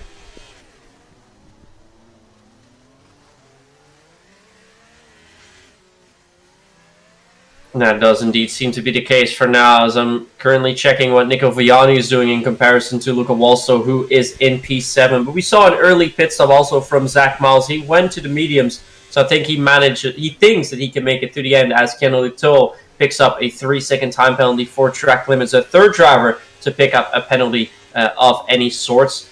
But yeah, the early pit stops, as I mentioned before, they could play a pivotal role here in the end results, because we see it's very hard to overtake. It won't really happen unless you have quite a bit of a gap, as we see Mil Lundell has left the session, so that might be because of either a bit of lag or just a disconnect, but that means he's going to drop down the order as Kryzix, and I think later on Noel Carmen are going to come by. Kryzix has gone with the overtake already, so that is a bit of a shame for him. But yeah, if we just look at the full results, out of the people that are in the championship fight, at least close in it, Luca Walso was not too far away. He's in P7, Jona Martins in P4, and we have a caution in Sector 1. That's Boris Zagorczak, and Boris Zalets a safety car. And that is amazing news for Tomasz Kokeni, because now he has a chance to fight again, as he was previously out of contention. And Zach Miles, who's just made a pit stop, might be able to leapfrog just a little bit, although I don't think it will be too much happening for him. So, the race coming alive once again then. We have our second safety car. Great to see this race. Just keeps getting better and better. Little quiet period. Action now. Once again, we have the safety car out. And still, Kuba has been pushing Felipe Sousa through. They're both diving it into the pit lane. Both trying to play some games to try and make the other one stay out. But they both dive it into the pit lane to go onto the set of the medium compound of tires, as well as they all will be diving it into the pit lane. So we're going to be back to one. Everyone will be together, and we'll go again from there and have basically another sprint all the way to the end, as Nico Viani having to wait a tiny bit. But now back in the fast lane, and Noel Carlman on the hard compound of tires deciding to stay out there. So he's deciding to stay out there, and he's just been given the position by Kuba. So that's going to really affect things if he decides to stay out there permanently. That's going to allow Felipe Sousa to get away, and then Kuba needs to try and make the move on Noel Carlman as soon as possible, because if he isn't able to, then that could mean he loses a heap of time to Felipe Sousa. Obviously, though, depends if Noel Carlman does decide to pit in the next few laps under the safety car, or does he decide to stay out. Yeah, it looks like for him, I mean, at some point he will have to make a pit stop. He was pretty much all the way back down the order anyways. He's not going to be, he's only going to be losing time. The only driver he'll stay ahead of will be Tomasz Kokeni, who's quite far away still. And we'll have to wait for him a little bit until the safety car comes in. So I do assume that at the end of either lap 23 or 24, the safety car is going to be coming in. But yeah, Tomasz has still got quite a long way to go before he has caught up. And for Noel Carmen, I can only hope that he's going to come into the pits, go for a fresh set of medium compounds like the others are doing, so he can finish the race on those. Unless he's trying to go for an offset strategy, but let's see what he does. He does indeed jump into the pit lane. All the other drivers still out, will stay out likely as well. And for now, we'll be waiting for Thomas to get to the back of the pack, so that we'll know if we're going to resume at the end of lap 22 or at the end of lap 23. Yep, indeed. So that will be very interesting to see. Depends how quickly everyone is able to catch up at the same time. But definitely, as you mentioned, bring Tomasz Kokeni back into play. That's really needed for the man who is currently second in the championship. We're on board though right now with Sparky as well. And Sparky last season drove in PCF4, of course, and managed to finish P15.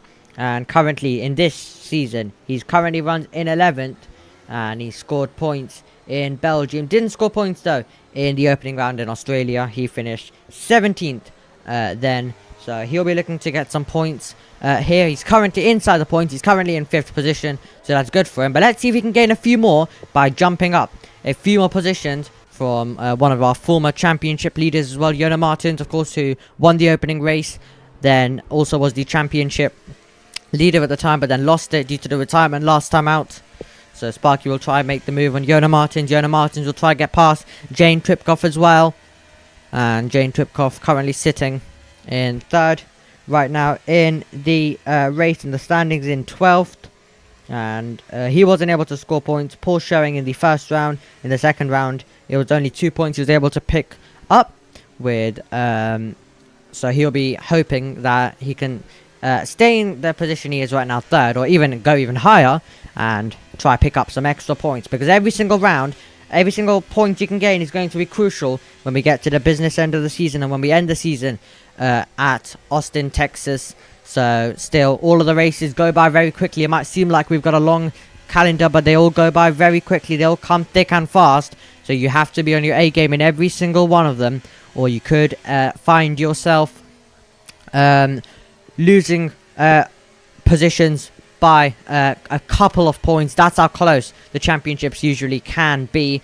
This season though, Felipe Sousa is kind of making it so it isn't at the front, but similar to what we got by Joris, but it's a bit more competitive though this season. But definitely the battle for 2nd and all of the other positions, like in the constructors, that's definitely going to be very, very close.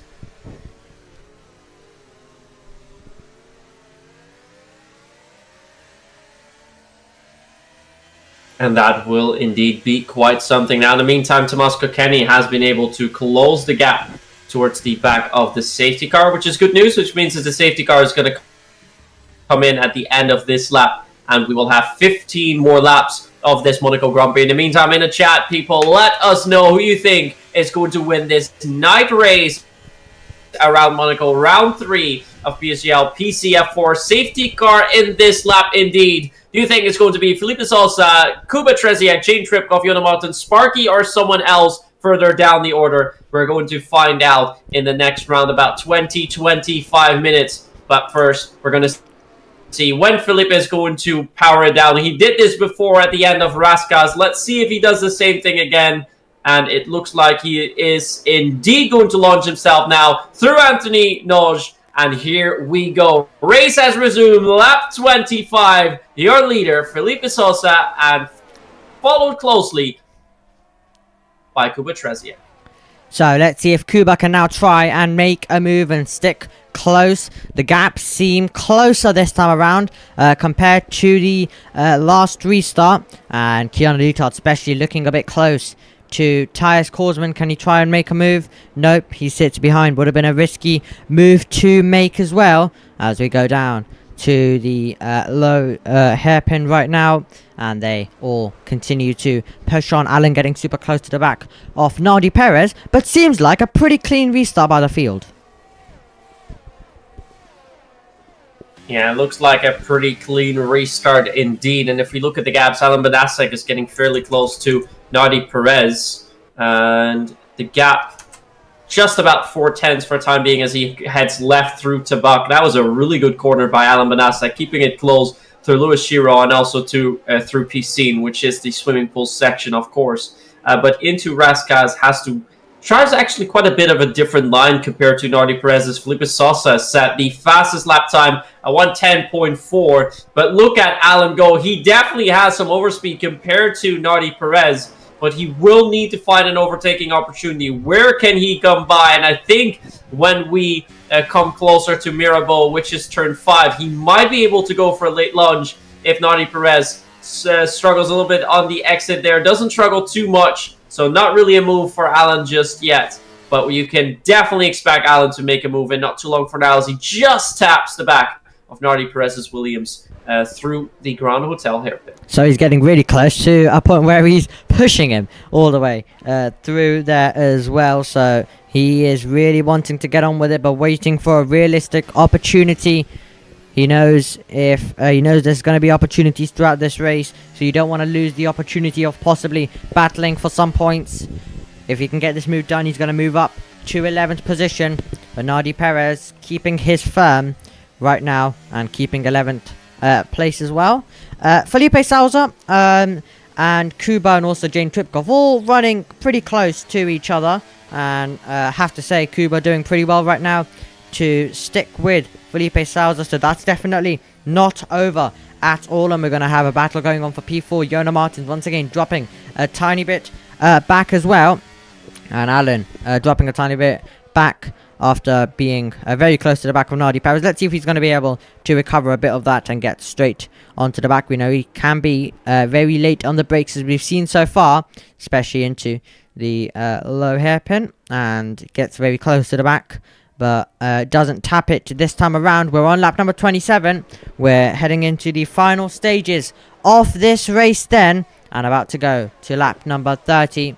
We have 39 laps, of course, in total. Tristan Debecourt picking up a 3-second time penalty, and with the field all running so closely, you don't want to be picking up those penalties, because you will lose quite a lot of positions, and the drivers with penalties all currently sit in the points, and the drivers behind all right now waiting for their opportunities. And Nardi Perez, who was being attacked earlier on, now is the attacker as he tries to get past Tyus Korsman, but his exit was affected a bit, and Alan is getting super close. You can see he's using DRS. Are we going to get a move into turn number 1? Sandoval, he had a little look, he thought better of it, because there wasn't enough room for both cars to make their way through there. Yeah, we've seen Alan take a more cautious approach there. You could actually compare it to one of the current drivers in the Red Bull, more of a Sergio Perez approach. We've seen that he's been a little bit more careful with his moves throughout the last season. It looks like Alan is starting to do a little bit of the same. Then again, in Monaco, you do have to pick your battles. If you go for a move that's not on, you'll ruin the car, you're going to drop down the order, there will be no points for you. If he keeps it a little bit tighter, if he keeps it cleaner, 4 drivers ahead of him currently have penalties. So if they can get close to these drivers, he's going to be promoted up a couple of places, and he suddenly is going to score some points. So not really in a place where he has to worry yet. And in the case that, or in the event that Nardi Perez does make a mistake, he can move up the order a little bit more. If we look at the order further up, it looks like Kuba Traziak is starting to lose a couple of tenths to Felipe Sousa, who now has a 7/10 gap. And Jane Tripkov actually is getting a little bit closer to him. But the gap... Thomas Conkenny, sorry to cut across you. Thomas Conkenny trying to make a move on Noel Coleman as Zach Miles dived it into the pit lane. But Thomas Conkenny with a bit of contact, and these 3 drivers are getting very close to each other as they went into the Rascas. Sorry, Mitt, continue. Yeah, Zach Miles had to switch his front wing there as well. So I think there was contact with Krajic's, for who the gap has now significantly increased, 3.5 seconds to Alain Benasek. But if we look, the fight still around Tyus Korsman stays the same. Half a second to Nardi Perez, 4/10 to Alain Benasek, but up ahead now, Kuba Traziak starting to get closer once again to Felipe Sousa. But the gap's not really getting close enough for a driver to mount and overtake just yet. Although Alan really keeps looking at the back of Nardi Perez. Doesn't go for a lunge there. It wouldn't really be on there anyways. But I think at some point we're going to see Alan make a move, because he will not be waiting until the end of the race and just finish behind Nardi Perez. He definitely won't be, and with how close he's getting, he's going to have a chance at some point. But it's a circuit which you can defend around as well. Nardi Perez could actually be trying to make a move on Korsman soon as well, so that could instigate a move coming in by Alan pretty shortly.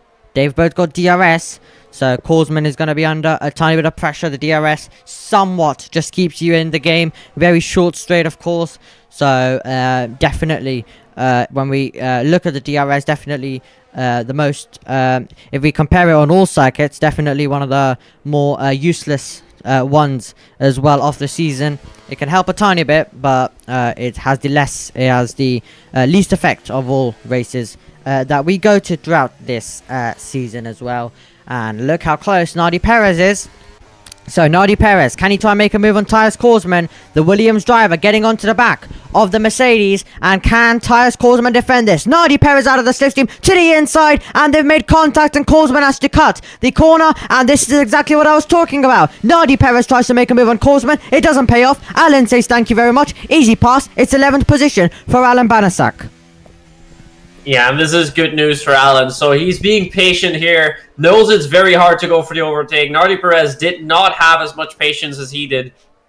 But because of that, you force yourself into a mistake. You lose position rather than gain a position. And for Alan means that is better news as he is promoted a position up. For Tias, it means that he now has 3 seconds to his name. Might be able to get that removed at the end of the race if he doesn't pick up any further warnings. But what I want to take a look at is move away from this fight briefly and then move over to the fight for P4 because Sparky is getting very close to that Ferrari of Fiona Martins. He definitely is as well, and we'll see if we do get any moves there. But right now, the closest battle on the circuit, and the real close one, because Alan is still pushing Tyus. And when I say pushing, he's nudging him through the corner. So we'll keep an eye on all battles, and whatever we see, whatever we think is the most likely, we'll definitely focus and show you that battle. But yeah, keep an eye on the battle of P4.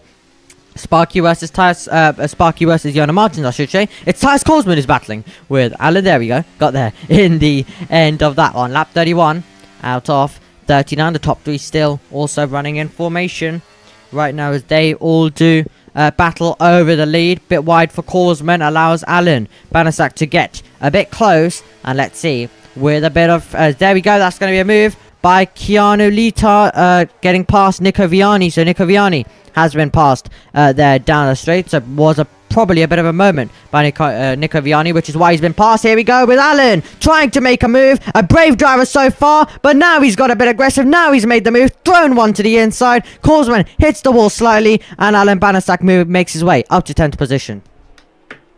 Yeah, a very unconventional spot to make the overtake just before Massenet, which is turn 3, but had a much better exit through Sandefot and has been able to get that overtake done. So great move by Alan, and he's now up into P10. And when penalties are going to be applied, he's going to gain yet another position because of Nico Viani, and perhaps even a second one because of Keanu Lito. So might make his way up into P8. But further up the field, Felipe Sosa finally starting to get under some pressure. Yeah. Hasn't really been under pressure most of this race, but when we're now entering the final 7 laps, it is Kuba Trasiak who's moving within half a second. And I think the pressure will be hot on for Kuba, from Kuba indeed, onto Felipe. So Felipe has to hold on for just a couple of extra laps. But as we know in Monaco, this race won't be over until you are across the line, because a mistake can happen in the slightest of corners. Nardi Perez this time backs out of it. He tried the exact same move that Alan was able to pull off. And Nardi Perez knows that he couldn't have taken that risk, because now he knows there's an opportunity to go to the inside on the brakes, and he backs out of it once more. So now he knows that he's got to be careful, but he's also got to worry about Krajic's who's behind. Sometimes it's pass or be pass. Most of the time it is in PSGL. You can get a bit away with it here at Monaco, because it can be hard for the car behind to sometimes get through as well. But now let's see. More ERS for Nardi Perez. Can he try and make the move? This is where there was a bit of contact earlier on. He has a little look and he doesn't decide to go for it. So it looks like he knows that you have to try and make this move cleanly, or it could lead to contact, like both of these two drivers found out the last time that they made their way through the Novo chicane, both battling and both very close together. But Nardi Perez definitely getting close. I think a move is on the horizon coming up very shortly. Yeah, with a slight tap on the wall by Tias Korsman, that means that Nardi Perez should be close enough now. Is using overtake on the start-finish straight, has DRS as well. No, Carlin has retired from the race, and that is through the pit lane, as Nardi Perez does manage to get the overtake done onto Tias. So that is good news for him, which means that this fight is going to be out of the window too, at least for a time being. And Sparky getting really close to Fiona Martins now in the meantime, because Fiona was within the DRS range of Jane Tripkov earlier on. Now it no longer is. And that Sparky was in within half a second of Fiona. So hopefully he'll be able to try and contest him with a move. in a moment's notice. But apart from the fight for P4 and of course the fight for P1, all the other gaps have started to increase a little bit, although Luca Wolstow is not too far away from Tristan Debicor and Sauber in P6. Yep, so there's some other battles still that are going to go on the circuit, and Tyus Korsman may actually still be passed by another driver. Not the race that Korsman wanted at all, and Krajic's is going to try and make a move, so it looks like we're going to have a bit more of Korsman being passed. And let's see, where is Krajic's going to try line this one up? Is he going to try do it into turn number 1? We can tell Korsman a tiny bit low on ERS. As we go down towards San Devot. Krajic's not going to be close enough here, but if you can get close, get a good run, and then up the hill, use a bit of ERS. Now he's getting very close. This could be the opportunity for Krajic's. He'll go to the inside line. Korsman will back out of it. He knows now that he is really struggling, and there is no point fighting Krajic's, and Krajic's is allowed through then, and he moves up to 12th position at the moment, and he's going to try push on Solnadi Perez, because we know that there's plenty of drivers with penalties ahead, and we'll actually show you the penalties. Everyone has 3 seconds other than Nico Viani, so that could be where they try and get a position there. There's Nadi Perez, so they're all going to be pushing on to try to get inside the gap there with those drivers. Noel Coleman has left the session. He's already retired out of this race, retired in the pit lane as Mitt mentioned earlier on as well. So now the main battles to look forward to is of course the battle for the lead that we haven't seen them go side by side, but we have seen this battle building all the way through, and soon Kuba has got to go on the attack. Soon Kuba's got to make the move, and Felipe Salza might try even push away because he would have been saving a bit of ERS. This is about to get a bit tasty between the top 3 in this race, and Jane Tripkov is going to be hoping that the top 2 ahead of him, I should say, collide, and that will make his life very much easy. The battle we had for P4 isn't really a battle anymore for now, unless Sparky can continue to push on, because it momentarily went outside 1 second. Now it's back inside, so still maybe that battle going on. Then you have Tristan and Luca Wolstow, both with 3-second penalties, so both right now fighting for track position there. And then you have Nico Viani and Alan, who might decide to sit back because there's not really any point fighting with Nico Viani. Well, he could try get past to maybe get on to try get past Keanu Litard, but he's gonna have to try make a brave move there. And what I mean by get past Keanu Litard, get past on penalties, because 2.7 seconds is Nico Viani to Keanu Litard, and then further 6/10 back is Alan. So if he wants to get in an extra position there, that could be something he attempts, but definitely is going to be hard. First of all, to get past Nico Viani, then to push on as well. Thomas Conkenny picks up a penalty. He's currently in 14th, not the race that the driver second in the championship would have wanted. On to lap number 37 we go, and the main battle on this circuit right now, it does seem like it's going to be for the lead, but also keep an eye on Luca Wolstow as he tries to get past Tristan Debicor. As I mentioned, this is actually for on track because they both have the same amount of penalties. So whoever finishes ahead on the circuit will be ahead on the timing page. Indeed will be, as Alan Banasek still within half a second of Nico Viani, but we've seen him come very close in the first sector, though a little bit further away compared to the previous lap. We now have 3 laps remaining, so lap 37, lap 38, and then our final lap, lap 39. But we see the gaps on the lead starting to increase a little bit. Jona Martins 1.9 seconds away to Jane Tripkov in P3. That gap now 1 second. Then to Kuba Trzeziak, that gap to Felipe Sosa, race leader, 7/10. They will need to cut down on that time shortly because the race is almost over. There is not much more you can do. But do you want to risk it? Do you want to risk it for a potential race win, or are you happy with your current position and current result? I think one driver that definitely won't be happy with his current place is Alan Banasek. He will want to get by Nico Viani so he can stay within the 3-second range of Gianluto and pick up P8 after penalties are applied. But further up the road, it starts to look like the gaps have increased by so much that it won't be much more of a fight, although we still want to look for the race win fight as Moscow. Kenny picks up the penalty for speeding in the pit lane, and now Alan Banasek really close to Nico Viani. Wanted to go around the outside. That's blocked a little bit. Maybe now a dive around the inside or outside. But Alan really starting to look everywhere so he can get past Nico. Absolutely. So this is going to be the battle for 9th, but Nico Viani is going to be demoted due to penalties. But at the front of the field, you can see how much Kuba wants this victory. He's only got one more lap to get past. He's not got much ERS though. Nico Viani's got a 3-second penalty. That's another penalty added to his race time. But Kuba, he had much more ERS earlier on. He's used quite a lot of it because he really wants to take victory. But Felipe Sousa has gone even faster in the last couple of laps to try extend the advantage, and it seems like he's going to be able to hang on unless something drastically goes wrong at the end. They're both pretty much low on ERS. It's only a mistake that can cost Felipe Sousa of victory here on the streets of Monte Carlo. It has been an absolutely fabulous drive by Felipe Sousa. He gets the car slowed down, but that was a bit tight, so Felipe Sousa having to push on a tiny bit as well.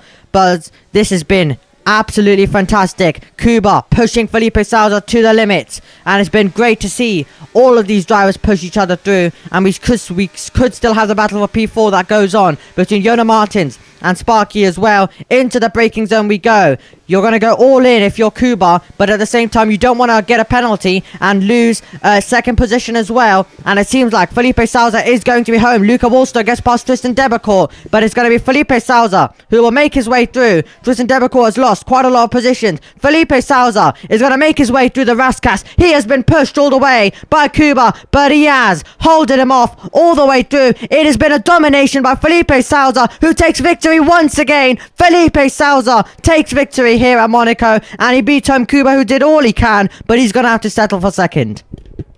He will indeed have to settle for second, and it looks like down the order, Tristan Debecourt wins. So I'm not entirely sure what happened there. As we see Alan Manasek promoted to P9, pushed back a little bit because of the penalty. Nardi Perez still inherits that P8. Luca also P6, Keanu Luto in 7, and our final point going to Kryzik, the man that we interviewed before. But really the man dominating all the way through tonight is Felipe Sousa. Has been leading the race for almost the entirety.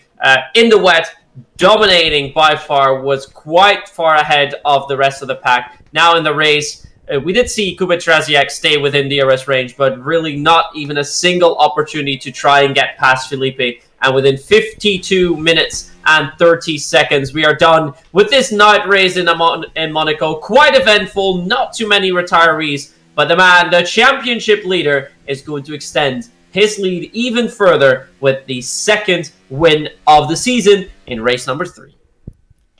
Absolutely as well. And we'll ask the top 3 whether they would like interviews, of course. What an amazing race that was, and races around the Principality always thrilling. Not the most action, of course, but when you come to Monaco, you do expect to see a bit less action than what you would get at other circuits. But if you think, however, the next track we'll go to, Austria, that is going to have all the action in the world. So definitely join us next time out as well. So, okay, let's confirm the full race results for you. Then we'll ask the top 2 whether they would like interviews. It was Felipe Sousa who ended up taking victory. A domination drive from P1 in the wet, in the dry. Absolutely dominant. And then it was Kubo in second, then Jane Tripkov, then Yona Martin, Sparky, Luca Wolstow, then Keanu Litard, Nardi Perez, Alan Banasak, Kryzik, Nico Viani, Tyus Korsman, Zach Miles, Tristan Debecourt, Thomas Konkenny, and then we also had Noel Coleman, Emil Lundell, Boris, and Daniel Gottschalk, along with Will Gibson, who retired from the race. Just a little thing that I noticed at the end of the race. The game always announces someone as driver of the day. The man voted driver of the day, Noel Carmen, did not finish the race. So I find that pretty interesting. Not sure why someone like Keanu Luto didn't get it, because he started P16 and he finished P7, so I guess the game should have awarded it to him, but that's just a little fun gimmick that we can have a laugh about. But in the meantime, we're going to see if there are any drivers up for some interviews, if our top 3 wants to come by, so we can have a little chat with them. And yeah, otherwise we are going to prepare ourselves for next week, a race around Austria. But I think as a result of Monaco, we'll still have to have the race results fully confirmed. There might be some protests coming on as a result, but already looks like Felipe Sousa is in the waiting room, so it looks like we'll be having some interviews in a moment. Felipe Sousa always up to speak with us, and he's really quite a lovely driver as well. So Mitt will drag him in, and I'll let you take it away with the questions as Felipe Salza now joins the box. And Myth, I'll let you take it away. Well, first of all, Felipe, congratulations on win 2 here at PSGL PCF4. What a race! Yeah, thanks, man. It was an amazing race, actually. I couldn't even believe that I was leading all the laps and making no mistakes, you know. And yeah, I had 400 people watching me on my streams. So yeah, I was quite under pressure by the Alpine, and then yeah, I managed really well the race, but you know, I'm still like didn't believe in it because it was such an amazing race, and yeah, that's amazing for the championship as well.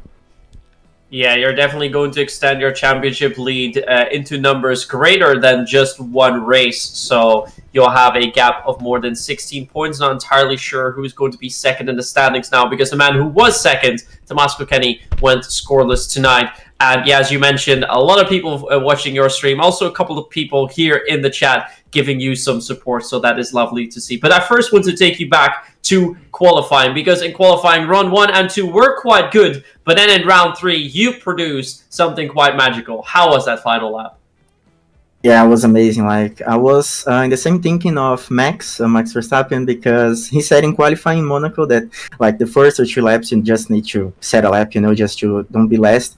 And then on the last one, you just need to send it, and I really sent it. I can promise you that, because it was an amazing lap. I think I just didn't cut enough the chicane, but you know, I was like 2 times up on my time, so I couldn't even cut that much. Would risk so much there. So yeah, I took it safe, and yeah, in the last sector, I could just do not shake. You know, I didn't shake, and yeah, I could finish the lap in first. I didn't actually think it would be by so much of a gap, like 2 times, I think, to P2 and 2.5 for P3. But yeah, was a perfect qualifying lap, because in the practice I was doing like 0.0s, but with flashback, and 0.1s, 0.2 maybe. Yeah, need the qualifying lap more than enough for 2.10s. And then, of course, we went to the race. We saw in a little bit of the prelude was going to be wet. What were your initial thoughts when you saw that the race was going to start on Inters? I mean, before we were starting on the slicks, but it was raining, so I really preferred like reset the lobby, and yeah, we always do that.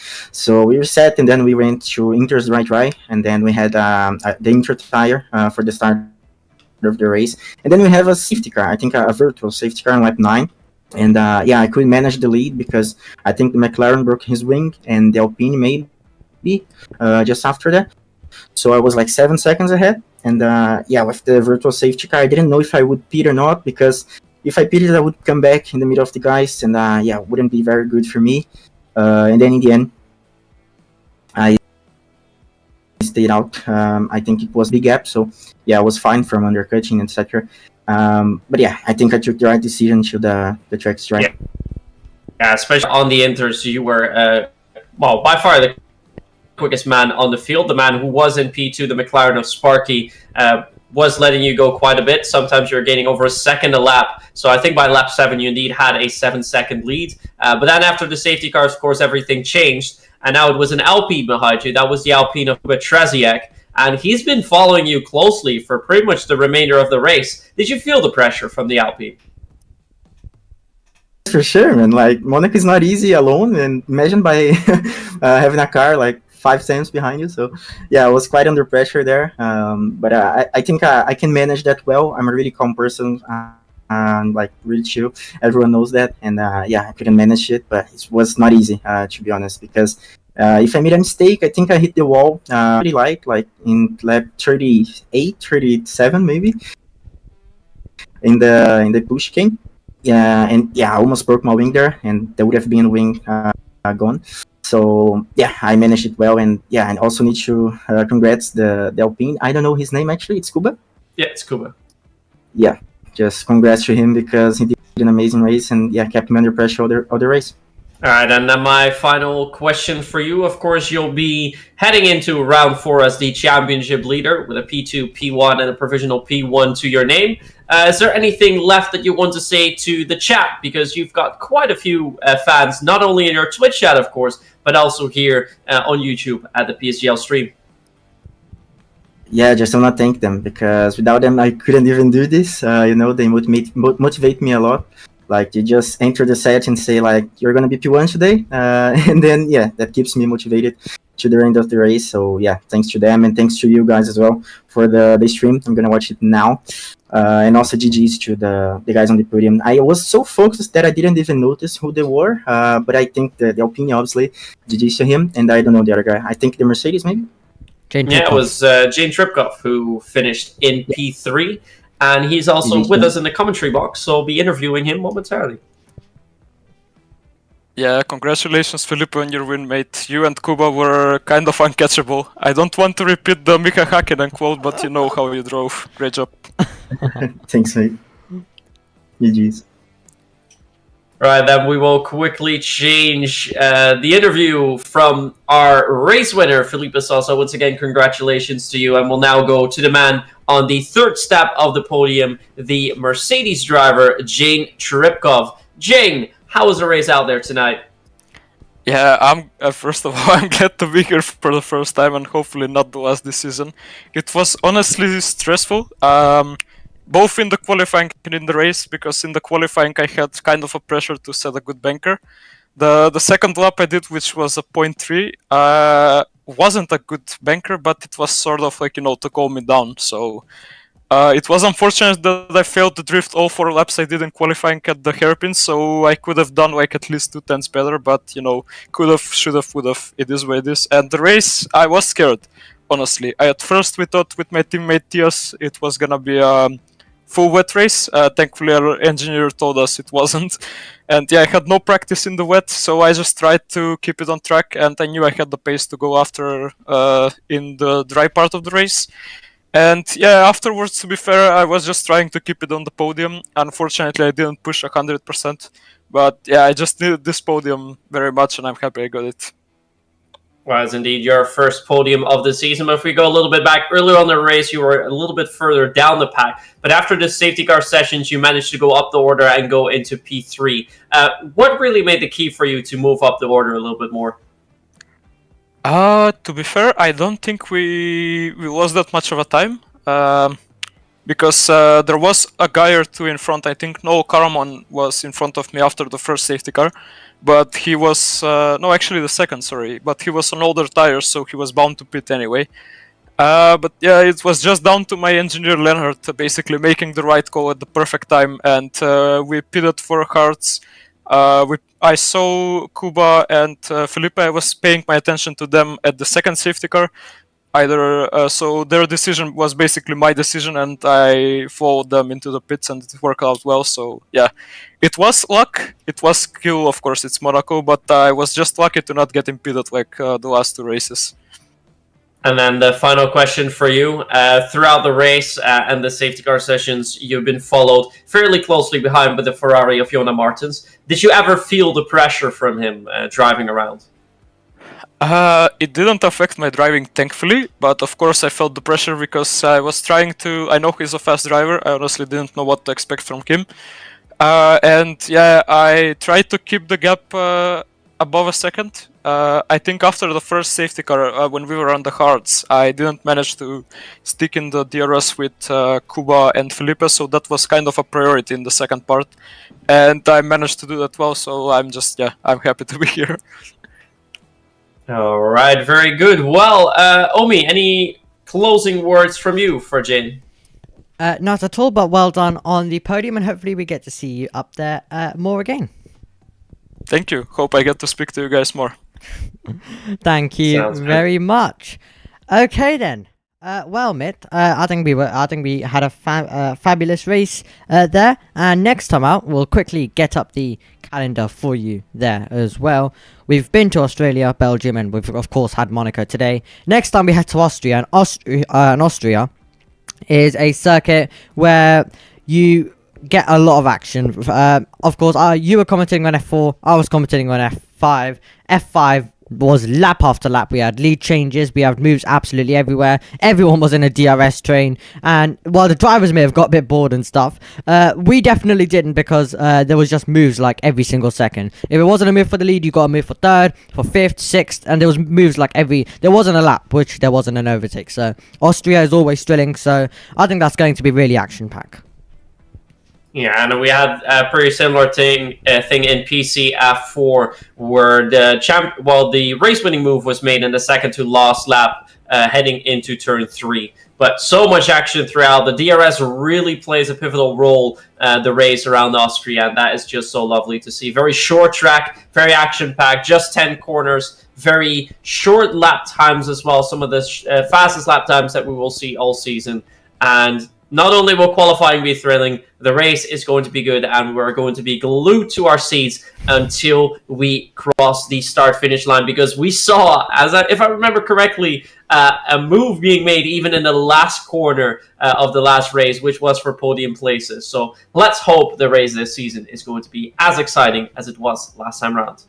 Indeed, and qualifying, as you mentioned, that's always interesting. Short circuit, which means gaps are close, so that is going to be incredible. Then we head to Canada, France, Portugal, Azerbaijan, and then we head to the Netherlands, Brazil, and Austin, Texas. And Brazil, always another circuit that's always delivers us with some fantastic action, so cannot wait for all of that to come in. So we have some great circuits coming up. We've had some great action today as well. And Mitt, what are your and also Mitt, what is your final words for everyone who has joined us today? Well, as any final words, I hope everyone liked the race here around Monaco. It was definitely enjoyable to watch it, not just at nighttime, but also watch it in the wet. And once again, a huge shout out to Felipe Sosa for winning this race, his second race of the season. And I can't wait to be back next week when we go out to Austria, which is going to be a much closer race and definitely some more overtakes. So more action-packed than we perhaps had tonight. Qualifying perhaps a little less interesting, but the race is going to be epic.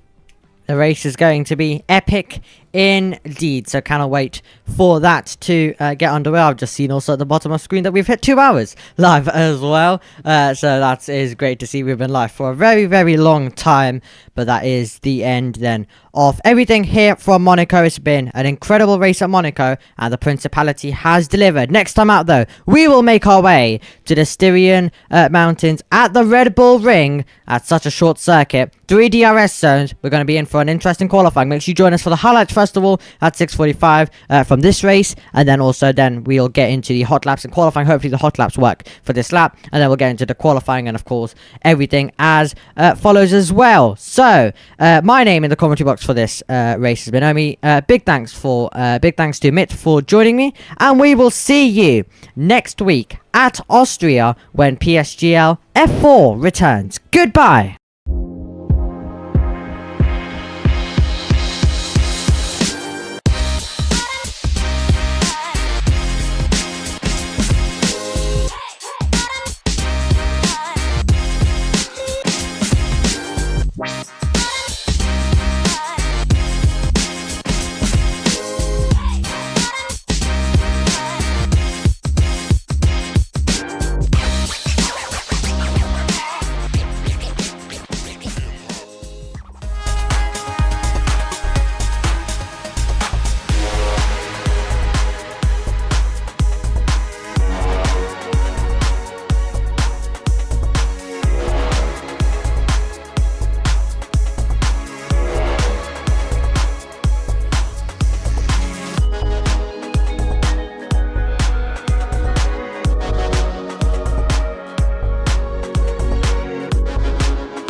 He's got the inside off, here he's through, on the left-hand side, hooks the apex, gets on the power nicely, and that is job done. Jarno Opmeer now to the last couple of corners now. His finest drive, his greatest drive, and he's done it at the Circuit of the Americas. He returns to the top step of the podium. Once again, the GOAT is back. Jarno Opmeer wins the US Grand Prix in a stunning Grand Prix.